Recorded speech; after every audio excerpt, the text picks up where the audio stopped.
Building self-confidence. What do you mean by self-confidence? Believe in one's own capabilities. So what do you mean by that? I can do this.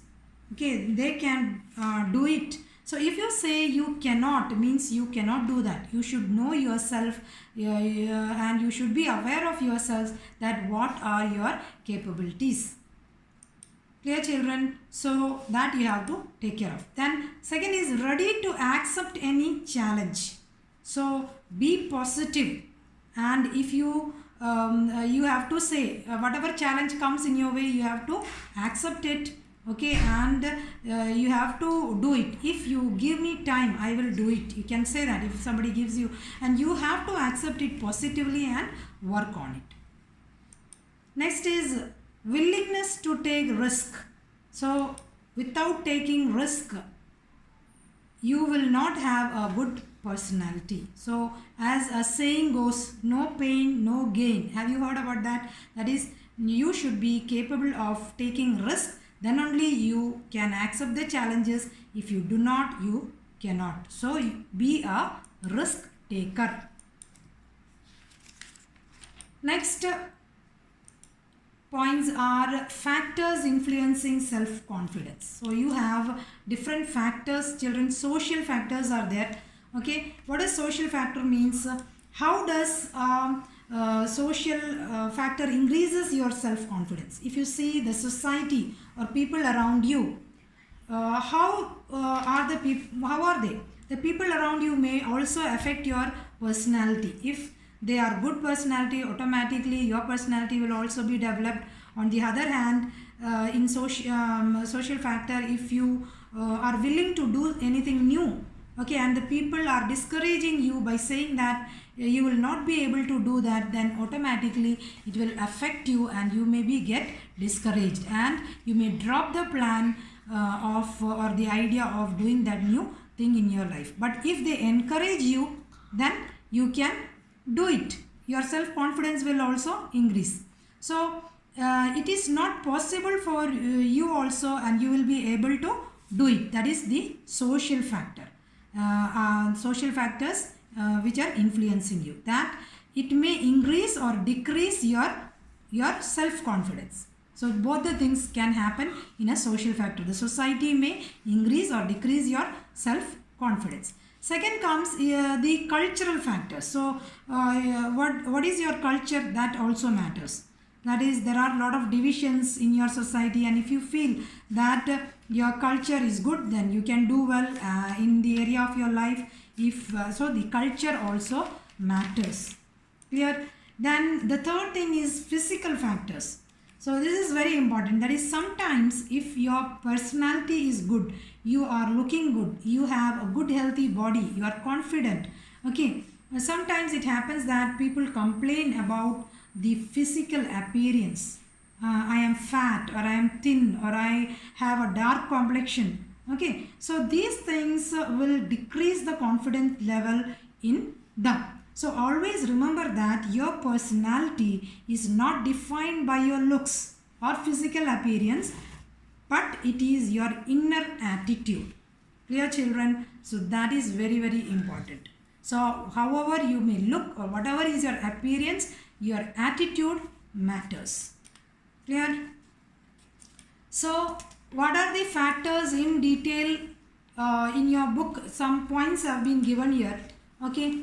Locus on control. What do you mean by locus on control? Locus of control is the degree to which you perceive control over a situation, being internal or external. As I have told you, okay, about the society and the social factor, something so locus of control comes under that. So it refers to the range of belief that you hold in terms of being controlled by self. Self means internal locus, or controlled by others or the situation, that is the external locus. So that determines your locus on control, that is your self-confidence. Okay, self-efficacy, what is that? It refers to the belief about your own ability to deal with the events and challenges. So it has also been observed that success in your previous situations may lead to increase in self-efficacy for your present and future challenge. Then comes self-esteem. That also I have explained you. It is the general feeling of self-worth.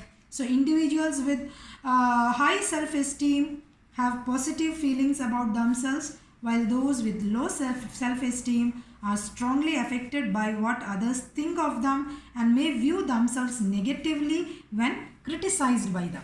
So children, if somebody criticizes you while doing something, you have to be very positive. You can grow. You can do well when they criticize. You should thank them because you are in this stage or you have been successful because of the criticism. So you should understand this point. Then comes self-monitoring. Self-monitoring is what? It is the extent to which you base your behavior on cues from other people and situation. Individuals high in self-monitoring, they pay attention to what behavior is appropriate in certain situations, such as staying clean and hygienic, spending time with positive people, and standing by high ethical standards, while those low on self-monitoring, they prefer that their behavior reflects their attitudes and they are not as flexible in adapting their behavior to situational cues. So here the adjusting nature will also come, self-monitoring. Okay, you have to monitor yourself, adjust yourself in every situation. Then the another last point is positive thinking. So individuals exhibit attitude about situations in a positive or negative manner. Your tendency to for the positive aspects of the situation is referred to as positive thinking, while those accentuating less optimistic view are referred to having a negative thinking. So it has been observed that people who do physical exercise on regular basis generally are physically fit and think positive. In fact, your physical and mental health also influence your self-confidence. People with positive effect are physically fit and less absent from work, and those with negative effects will fall sick and report higher levels of job stress. So those comes under positive thinking.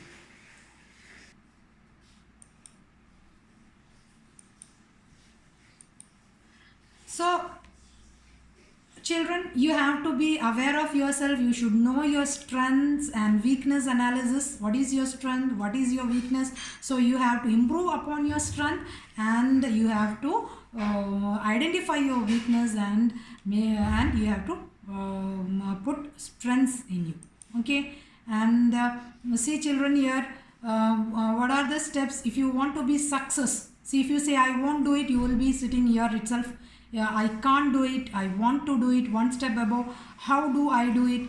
I will try to do it, I can do it, I will do it, yes, I did it. So at the end you will be successful when you do that. So these are the steps, okay, of a ladder of success. Okay, don't wait until you reach your goal to be proud of yourself, but be proud of every step you take. Self-awareness. You have to be aware of yourself. What is your strength, weakness, and so on, like that. Okay, children. So, what does this self-awareness means? Self-awareness refers to your knowledge and understanding of yourselves, your emotion, beliefs, values. Okay, knowledge, abilities, motivations, interests, etc. Okay, so your knowledge about self-awareness, self-motivation, and self-regulation will help you to identify your skill, set, interest, career path, and key motivators. Clear children? So that's all for today. Okay, thank you.